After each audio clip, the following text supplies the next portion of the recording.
Reflections. Your daily dose of strength and motivation. Reflections.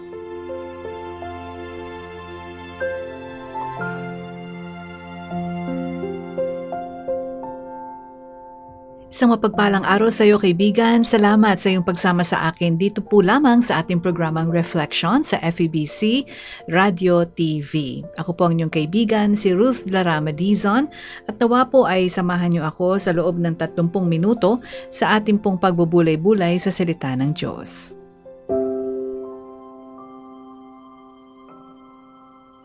Sa 2 Timothy chapter 4 verse 7, ating mababasa doon ang mga salitang ito.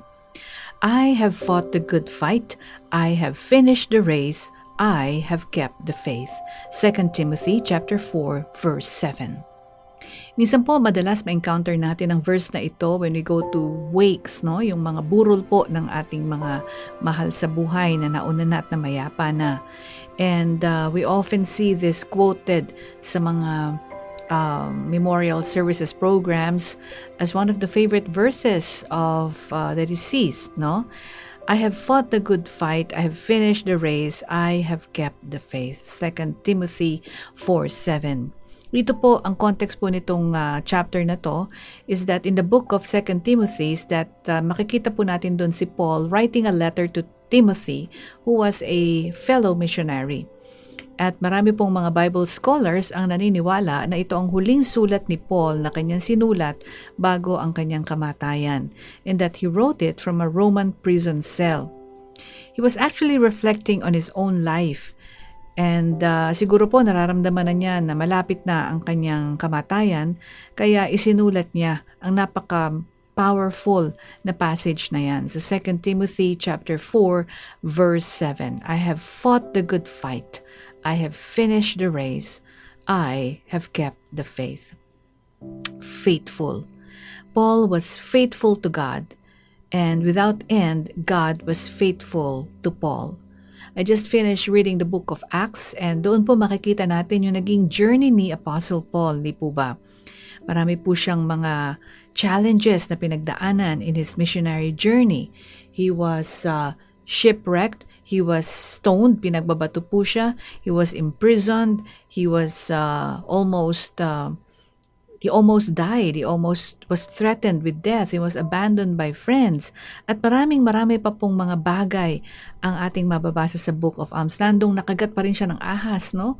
And yet miraculously he survived. So napakarami po ng mga list of sufferings that Paul went through, and the list could go on and on. But one thing po na ating mapupuna doon is that Paul persevered. Nagpatuloy pa rin siya. Kakabugbog lang kay Paul. Talaga naman, makikita natin in the next chapter, up and about na naman siya, declaring the word of God.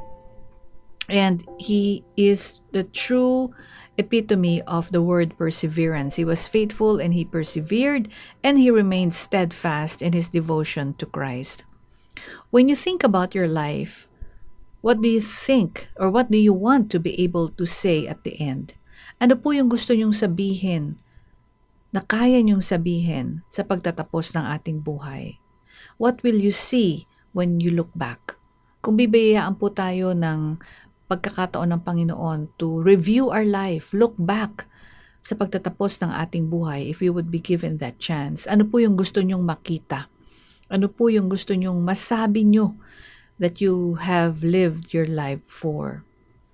In our own lives, we will face moments of doubt or discouragement. When those moments come, my friend, let us hold fast to the truth of God's word, knowing that He is faithful and He will never leave us. May it be said of us at the end of our lives that we too fought the good fight, finished the race, and kept the faith.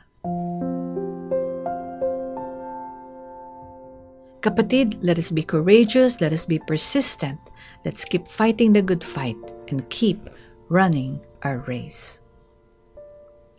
Tayo po'y manalangin. Thank you, Lord, that you are with us in this race that we are running. Thank you, Lord, that because of you in our lives, this race is worth running.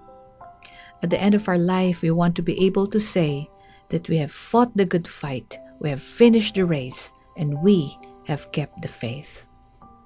Teach us, Lord, to live out this truth. Help us, Lord, to do this well, for on our own, we can never do it.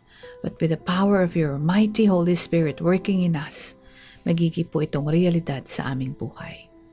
Tulungan niyo po kami sa tulong at biyaya niyo. Sa pangalan ni Jesus na aming Panginoon at Tagapagligtas. Amen.